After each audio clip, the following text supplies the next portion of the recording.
Okay, so hopefully if you're watching this video, you have the packet I provided in class, and you have it open to pages 3, 4, and 5, which have the heading Basic Needs Targeted by Advertisers. That's the material that we're going to talk through with this video presentation. So if you don't have that, please pause the video and get it so that you can follow along and fill in information along the way. We've already talked about that this project is our visual analysis, where a student prepares a written explanation of how and why an image was assembled, digging beyond the obvious to expose the image's underlying meanings and messages. And we're going to focus for our visual analysis on a single advertisement eventually, but for now we're just getting rolling with the concepts. We also talked about the kind of amazing idea that an overwhelming percentage of our decisions about purchases have to do with pathos, emotional and subconscious appeals and desires over the sort of logical, thoughtful process that we would like to hope that we're applying when we make a decision about how to spend our well-earned money. And that's why I chose an advertising analysis for this project, because it's an area where many people think they're not impacted by visual design, and yet they dramatically are. Something I wanted to note is that 90% of advertising is for parody products.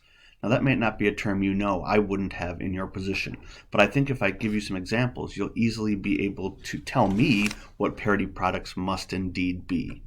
Here are a handful of parody products. Look at them for a second, and I think the answer will quickly come to your mind. Parody products are products that are basically identical. You may be very passionate about whether you prefer Pepsi or Coke, but at the base of it all, you'd have to admit that it's essentially two different types of caramel-colored, caffeinated, carbonated water, right? And the same with these other products. They are essentially in many ways the same. And so what that means is for 90% of products that are being advertised, if you look on the right, the seller must connect the brand to another need outside of the product. I can't sell you Sudafed by simply telling you what it does, because there are many products that do the exact same thing. Same with Texaco Gas or RC Cola. There's so many identical-ish products that I have to convince you that my product will offer you something that the others cannot. And the only way to do that is to go beyond what it actually does and connect it to another need outside of the product. And so we're going to use, I like this visual, and this is the approach we're going to take. We're going to talk together about how products like soda, like gasoline, like cold medicine, try to plug into and activate base essential human needs and convince you that their commercial viable products can fulfill or at least address those base human needs. If you look at the top of that handout, it says, in her article, Jesus is a Brand of Jeans, Jean Kilbourne offers the following quote from a leader in the advertising business. Only 8% of an ad's message is received by the conscious mind. The rest is reworked and worked deep within in the recesses of the brain. And so our visual analysis will focus on identifying the messages in a print ad that lie below the surface, that go beyond buy this car or drink this beer. We want to focus on how advertising attempts to link our human needs with products. Advertisers accomplish this by using images and messages that plug into universal human needs, suggesting that a physical object or service will satisfy those needs. Now, Jim Fowles, a professor of communication at the University of Houston Clear Lake, has composed the following list of advertising's 14 basic appeals. So I'm going to briefly talk through each of these and give you a handful of examples just to help make sure that we have a common understanding of these 14 needs that advertisers try to activate to sell you their products. All right, so the first need that you can fill in your packet, number one, there is the need for sex. And if you look at the notes there, it says, not used as often as we might expect because it proves overpowering and often wipes out product information in the reader's mind. Nudity in an ad actually has the effect of reducing brand recall. Usually, appeals to sex or the need for sex is most effective when cleverly combined with other appeals. So you can see what I'm trying to illustrate there in the graphic, that although we think of sex as being closely tied with advertising, it actually can often overpower the real message of an ad. As an example, here's an ad for Samsung notebook computers. True beauty is curved. Now I include that not to be spicy or salacious, but to emphasize that the reality is for most consumers, especially male consumers, that image of nudity is going to far overpower any brand recall. So even though we think that sex sells, here it could actually be very counterproductive. It's more effective, as it said in the notes, when it's combined with other clever elements. Here's an ad for a brand that I wasn't familiar with called John West Salmon Slices, but the concept of the ad, the tagline, is perfectly cut. And here we see an ad that is definitely using sexuality as part of its sales strategy, but also humor and also several other things. There's a wide collection of images and ideas. Sex is just a small part of it, and sex is in fact used in a humorous way. Another example of sexuality used humorously and effectively is in this ad for Volkswagen. The tagline is topless. It's advertising Volkswagen's new convertible Beetle, but it's making a little joke about needing to edit out the toplessness in the ad. So it uses concepts of sexuality, but in a cheeky, funny way that doesn't overpower the actual product and what it's trying to sell. A second need is the need for affiliation. If you look down at your sheet, it says, are readers looking for friendship or companionship? Advertisers sell all sorts of goods and services by linking them to our unfulfilled desires to be surrounded by people who care about us. Advertisers can also use this negatively, preying on our shared fears of rejection by a peer group to make you worry that you'll lose friends if you don't use a certain product. Let's look at some examples to make sure we understand that idea. Here's an ad for Coca-Cola, an older ad that definitely appeals to the need for affiliation. And you can notice in the taglines, everybody's here, have a Coca-Cola, or reunion and refreshment go together. We have an innate human need to be with other people and experience their company and companionship, and here Coca-Cola tries to connect its carbonated beverage to that essential human need. Here's another more contemporary one for Primus, which is a Heineken type of beer. The day of Primus with your buddies is the day of Primus with your buddies.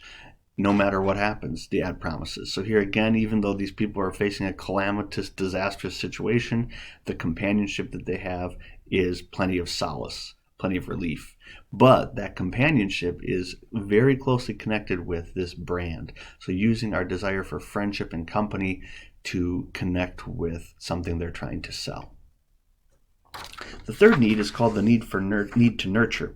And again, I'll look at the text on the sheet. Humans have a natural desire to feed, help, support, console, protect, comfort, nurse, and heal. Every time you see a small, defenseless creature, a puppy or a kitten, an infant or an adorable little preschooler, the appeal is to your instincts to act as a caring father or mother. When we are shown something tiny and charming and furry and defenseless, something that could be described as cute or precious, sellers intend to trigger this motive. So how you have something inside you, an instinctive, innate desire to protect things and care for things that are vulnerable. How can we activate that? Well, here's an ad for Volkswagen, and at the time they were promoting their precision parking tools. So here's the ad. Okay, the idea is that the Volkswagen would be as careful and precise as that porcupine edging between those bagged fish. But by using these tiny fish, and much more so by using this adorable tiny porcupine, the ad activates our desire to nurture and makes us care about the advertising image, even though the car and any specifics about the car are not even featured in the image. Here's a negative example of the same thing. We're activating the same need to nurture, but in a negative way. This is part of an anti-smoking campaign from the Vermont Department of Health. And you can see before I show you the ad, the tagline was, when you smoke, your baby smokes. And here's the image that accompanied that. All right, so we have an innate need to nurture. And by, I'm sure, computer design turning this smoke into a curled up fetal baby, it activates our need to nurture, to care for that vulnerable person. And it also emotionally engages us with the ad and what it's trying to sell. In this case, it's not selling a product so much as a point of view, an attitude about smoking and the desire to quit smoking. The fourth item, the last one on this first page, is the need for guidance. So guidance is what goes in that blank. And here again in the text, the opposite of the need to nurture is the need to be nurtured, to be protected, shielded, and guided. A child remains forever inside every adult, wanting caring direction from someone more intelligent, more experienced, or more powerful. That type of father or mother figure can come in the form of a celebrity or a fantasy figure like a Green Giant, Betty Crocker, or Mr. Goodwrench. Sellers also point consumers to tradition and history for guidance. Products that have been around for a long time often lean on their heritage as a reason to accept their guidance. Point of view is an important clue here. If products are photographed from below to look down on the viewer, the need to be guided is a likely candidate for the ad's appeal. Let's look at some images. This is from a non-profit organization called StrongerMarriage.org, and here's their image. And you can see the idea is that a lasting relationship is built on we rather than me. But the point is they're activating our need to receive informed and helpful guidance. I want to be taught how to be a better husband or wife. And StrongerMarriage.org is activating that desire and using it to promote their services in counseling and assisting couples. Another example, this one a little bit more lighthearted, from Samsung's ePhone with internet access. So this is at the opening time of smartphones, but here's the image. And you can see he's Googling how to escape a grizzly. And so the idea is we know that we are going to want guidance at certain times in our life. We need to be led and informed, and the ePhone is promoting its ability to connect with and address that desire that we innately have. The chance of a bear attack is very low, but the chance that we will need information and the ePhone will be able to provide it is what they're promoting. If you turn then to the next page, the fifth basic need is the need to aggress. So aggress is the word that goes in that blank. And you can see in the description, in everyday life, people are not allowed to use bursts of anger and violence to get even with whatever frustrates them. These aggressive pent-up drives present a tempting target for advertisers. Advertisers must use their weapon of desire for revenge carefully, however, because no corporations want their product associated with destructive motives. And I'll try to give you a few examples of the need to aggress used in a humorous and effective way. This first ad is for an ad called 123 Fleurs, which is their big item is fast flower delivery, right? And so here's the ad image. And in class, I'd usually give you a minute or two to talk with someone about what you see here and how it works, but I'll explain it in case it's confusing. The boyfriend has clearly done something wrong, and the girl is about to detonate his motorcycle with a flame and gasoline. And so the idea is 123 Fleurs is going to be fast enough to get her flowers and appease her anger before she destroys his Harley. But here the need to aggress, like she has this desire for revenge. That's clearly the human desire it's tapping into, but it's using it in a humorous and lighthearted way so that it doesn't overpower the product. Another example of the need to aggress is these McDonald's ads, which were the tagline was "Leave your morning mood behind." And you can see sometimes in the morning we feel quite prickly or we feel ready to detonate. McDonald's plugs into that human desire to kind of aggress, to get revenge against the day that doesn't look exciting ahead of us, but use it humorously to plug into the idea that McDonald's, maybe sausage, biscuits, and eggs could help reduce those feelings of frustration and anger. The next one is more straightforward. Number 6, the need to achieve. And it says on the sheet, the ability to overcome obstacles and accomplish something difficult and succeed identifies the product with winning. Surpassing barriers or conquering other competitors are powerful aspects of the human psyche. Sports figures as spokespersons project this image, but so can any subject of an advertisement we're meant to admire and imitate. Any product that advertises itself with exaggerated praise, the best, the first, the finest, is trying to connect with our need to succeed. Sales and discounts appeal to this instinct as well, since the person that buys something at 50% off is seizing an opportunity and coming out ahead of others. Here are some pretty straightforward images of the need to achieve. I think this one is easier than some of the others to identify. This is an older 1950s ad for the candy bar Baby Ruth. Keep going with Baby Ruth. You can run around the bases nearly 27 times on the food energy contained in one bar of Baby Ruth. And it has some more information there at the bottom. But the idea is this product is not just food, but I'm linking it with your desire to achieve and be successful, in this case in the sporting arena. Sometimes more complex appeals are made using this idea of achievement. This is a recent ad for the Paralympics, that is athletes with disabilities. And here you can see the tagline is unstoppable, and in a single image it traces us from an injury resulting in serious medical care to a lengthy, we would assume, recovery process to competing at the highest level despite those challenges.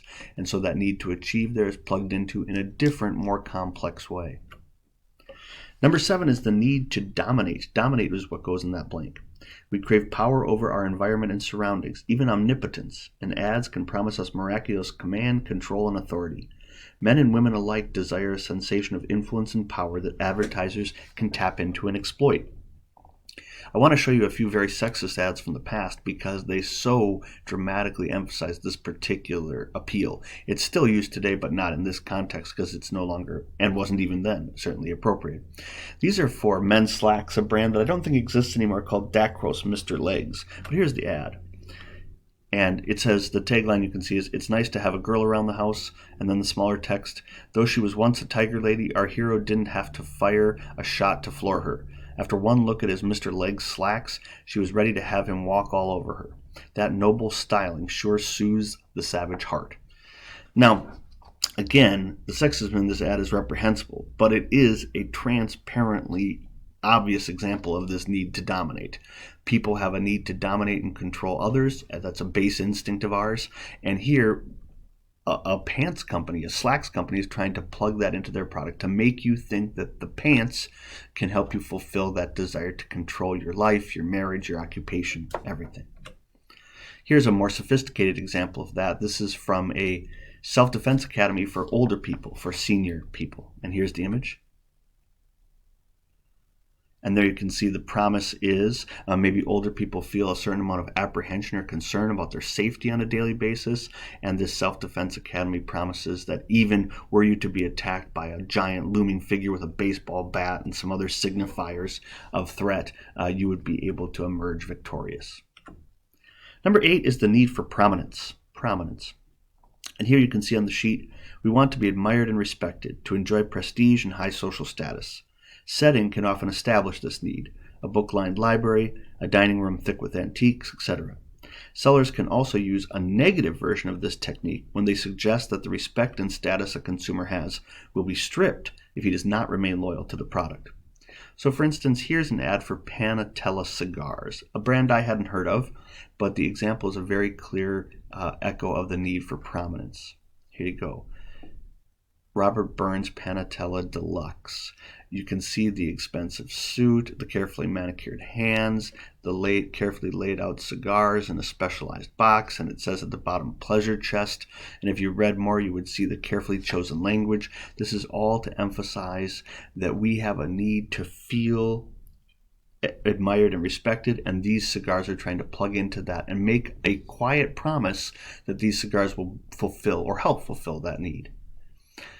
Several years ago, Jay-Z came out with a new album called The Blueprint 3. And there's the cover of The Blueprint 3, but the promotional images, the promotional billboards for that album look quite different. And I'd like to show you one of those. Here's that image.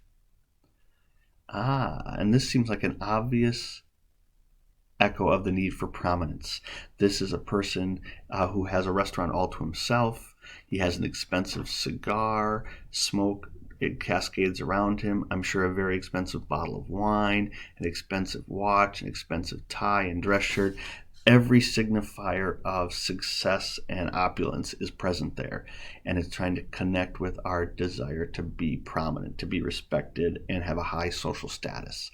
Remember, this is for a CD. This is for a collection of music. But it's plugging into our need for prominence. Number 9 is the need for attention. Now, the previous need, it says, prominence dealt with being looked up to, while this one is the need to be looked at. We cannot shake our desire to have people notice us, and makeup, clothing, and lingerie ads often powerfully connect to this impulse. Let's look at a few examples. 17 is a cosmetics, a makeup brand, and the tagline was, for that natural look men look for, 17. And here's the image. I don't know of an ad that more clearly communicates the notion that we have an innate inner desire for attention and tries to plug that desire into their product. If you buy our makeup, if you wear our makeup, you will get the attention that your soul, that your essence needs. And it's very transparently demonstrated there. Another more contemporary ad that does that same step, this is called for something called Pepsi Raw. I don't think we have that here. It was a British product, Pepsi from entirely natural ingredients. And here's their image. And it says, go raw as nature intended. We have a little bit of sexuality, of course, here too, but we also have this need for attention that everyone everywhere wants to be, at some point in their lives anyways, perhaps not all the time, but looked at and given attention, and this ad connects with that in this Pepsi idea. One more example, we talked about the idea that you can have a counter example, that you can say if you don't use our product, you'll get negative attention. And this is that type of ad. This is for a place called Queen Bee's Salon. And the tagline was, "A happy Valentine's Day starts at Queen Bee's Salon." And here's the image. Roses are red, violets are blue, back hair is gross. So now here you will get attention, it promises, if you don't use our product, but it's a kind of attention that you do not want, that you want to avoid. So we can help you spare negative attention. At your essence, in your core, you want to avoid negative attention, and we can help you with that through our product. And finally, the last one on this page, number 10, the need for autonomy. It says on the sheet, within a crowded environment, we want to be singled out. We want to be a breed apart. Buyers want to imagine that they are their own person. They have individual flair and unique personality. That's why Burger King promises you can have it your way. This can be used negatively also, to summon guilt and regret for not being your independent self and doing and buying what you really wanted. Let's look at some examples of the need for autonomy. First, the Volkswagen crossover. Here's the image. And the tagline is not that you would, but you could. So we have a desire to not be part of the flock, not be a sheep, not be just another lemming. And so this ad activates that by showing you're probably not going to drive in the aqueduct, but if you wanted to with our product, you could do that. You could take this totally different route to work, totally different route to your life because of our product, which is pure nonsense, but plugs into a very real desire to be apart, to be set apart and different from others. And now this can also be used, as I said before, in a counter way, in a negative example. This is a brand of beer that's sold in Australia called Carlton, MID. And here's the image they chose. Spending too much time with the wife? Stay a little longer. So here, his autonomy has been stripped, right? He is becoming essentially the same person as his wife. And so they're threatening, if you don't use our product, if you don't take time to drink with your buddies and spend time away from your spouse, you're just going to lose all of your autonomy and turn into the same exact person. And so it's using that same desire, but in a negative example, to spark fear and promise that the product will rescue you from a lack of autonomy, which we all have a need for at our base. One more example of that. This is from the British National Health Service, and it's part of their campaign to reduce smoking, especially among young people. And here's the image. The average smoker needs over 5,000 cigarettes a year. Get unhooked. And so we have a desire for autonomy, and this graphic image is saying your autonomy has been stolen by cigarettes, and our product, our services, offer you the promise of escaping that lack of autonomy and giving your autonomy back. So it's very much like the beer ad, but here in a much more serious way. You have been hooked, your autonomy has been stolen by cigarettes and by tobacco companies, and we promise the potential to restore that autonomy, and that autonomy is a base need of your person. Okay, and then we find ourselves on the final page with the last 4 needs that we need to discuss. And the first one is the need for escape. Need to escape. Number 11. If you look on the sheet there, it says, who doesn't fantasize about skipping out on their commitments to seek rest or adventure? This notion of flight has a powerful appeal to our desire for freedom we cannot have, a pleasurable escape from responsibilities and commitments. Kit Kat's You Deserve a Break Today, or the Marlboro cowboy who dwells far distant from modern life. Appeals to this need invite customers to momentarily depart this everyday boredom for a more carefree experience, preferably with a product in hand. Let's look at a few quick examples for the need for escape. This first one from the 1960s for a company called Maidenform that made lingerie, including bras. I dreamed I rode in a gondola in my Maidenform bra. So very much you can see here this connection with the desire to escape the everyday humdrum and boredom of regular life and be instead in Venice in this very romantic and picturesque setting, and that somehow a new bra can help you fulfill some of those base human desires to get away and to find peace and solace in another place. Here's a more contemporary version of that need for escape activated by a German company called Kilo, which is a travel agency. Here's their relatively amazingly simple image. Dreaming of a holiday is the tagline, and you can see there where the 2-hole punches binder clips transform in doodling into the bottom of a ladder extending into a pool. And so in a very simple, inexpensive way, we activate that need to escape, and we connect that need with this product, which is a travel agency that might help you make such arrangements. Number 12 is the need to feel safe, On the sheet there it says, no one wants to be intimidated, menaced, battered, or poisoned. We want to do whatever it takes to be free from threats to our well-being and to our families. This instinct for self-preservation, this craving to keep failure and disaster from our lives, leads us to desire products that present themselves as durable and long-lasting. Insurance policies, safe cars, and products that connect with personal health all promise we will remain safe and secure if we buy the right things. Let's look at a few examples of that. This is an ad for Bridgestone tires, and you can see that it says making roads safer since 1931, and the notion that these tires are almost like a protective surface lining the sides of the highway when you use them on your car. We have a desire to feel safe, and Bridgestone is making a direct appeal. As I mentioned earlier in the video, there are tons of places you can get tires. Tires are very much a parity product. So to sell them to you, we have to connect them to a bigger need, and here's the need to feel safe. This is actually an ad designed by a French student, and you can see his name there, but the campaign that he was designing toward was about the idea that obesity starts at a young age, to try to inform young people about the dangers of obesity even when they are quite young. And here's the ad that he came up with. And you can see this is a counterexample again, where we activate the opposite, the fear of the opposite. We have a need to feel safe. We have a fear then of being unsafe or unhealthy. And this ice cream transformed into kind of a obese belly activates that need in a negative fashion, but still an effective fashion. Number 13, the second to last one, is the need to satisfy curiosity. On the sheet it says humans have a deep instinctive desire to learn new things about nature and the world around them, and are intrigued by tidbits of knowledge and new developments. Trivia, percentages, observations counter to standard assumptions, all these items appeal to our natural curiosity and help sell products. Any advertisement that uses a question and answer format is activating this need. Sellers use facts to support our belief that information can be measured and proven, that numbers and diagrams try to make our buying choices seem scientific and research-based. This is one of the very few on the list that has a strong appeal to logos, to logical, rational thought. Here's an advertisement for an international newspaper that's titled Metro, and you can see their tagline is read more, know more, live more.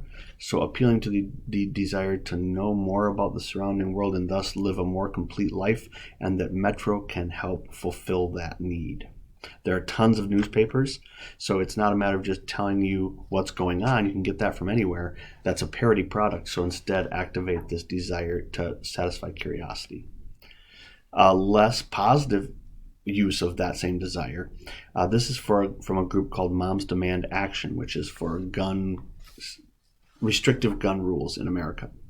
And the tagline was, one child is holding something that's been banned in America to protect them. Guess which one? And here's the image. And of course, you can guess right away that the dodgeball, has in fact been viewed as too violent and removed from many schools, while assault weapons are still allowed in many parts of the United States. And so this gets our curiosity going, because we're like, how can that be? That seems somewhat ridiculous. I'd like to learn more about this issue and see if I really understand it, and maybe it's something I ought to work to change. One more example of the need to satisfy curiosity. This is an ad for Scrabble, probably a game most of you have played, and the tagline was the surprising power of words. And here's the image. And actually, I had to have someone explain this image to me. Maybe you understood it instantly, but the word squirrel is worth far more than the word fox in Scrabble. And so the power of those names is transformed from its real world situation, where a fox might be a predator for a squirrel, to where a squirrel is much more powerful and useful than a fox. But again, the image is almost intentionally somewhat confusing to motivate thought and puzzle out what it's about. And we want to associate that instinct, that human instinct, with the game that the corporation is trying to sell. Final one, Physiological needs. Physiological needs. Maybe the only one on the sheet you'd have to look carefully at to spell correctly. Physiological needs, a very short explanation. These are physical needs other than sex, the need to sleep, eat, and drink.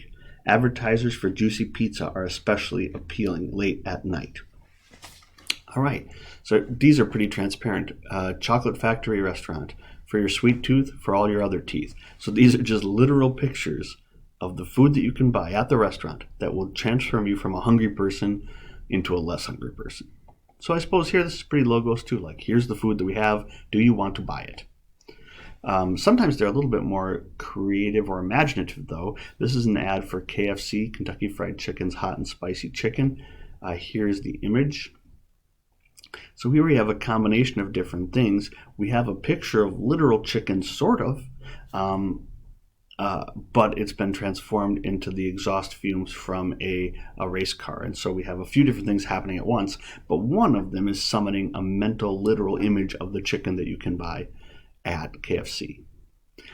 Again, you can do a counter example where you sort of rub the viewer's face in what it would feel like not to have this fulfilled.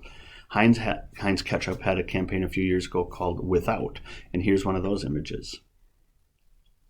And so we have a physiological need for delicious food to be well fed, and they're arguing that if you don't purchase ketchup, even a steak and fries, a delicious sounding meal for many people, will taste like cardboard without that essential ingredient of ketchup that'll fulfill that physiological need for delicious food. One more example, this is from Ikea, the furniture maker, and this is for their mattresses. Let me just show you the ad and then I'll talk about it. Sleep well, become beautiful. So here again, showing the counter and the promise. The counter is we are desperately in need of rest that will give us a satisfying and invigorating life. If you don't buy the Ikea mattress, you will suffer the consequences of that lack of that physiological need on the left. If you buy the Ikea, the new Sultan mattress collection, you'll be restored and engaged in your day by the beautiful sleep that you receive because of Ikea. So plugging into that physiological need for something essential, which is rest. All right, now that we've gone through those physiological needs and I've given you some examples, I'd like you to take a brief quiz, which I'll guide you through in just a moment. But if you turn the pages in your packet to the next page with images on it, you'll see a quiz that looks exactly like the one on the right-hand side of the screen right now. So if you could turn there.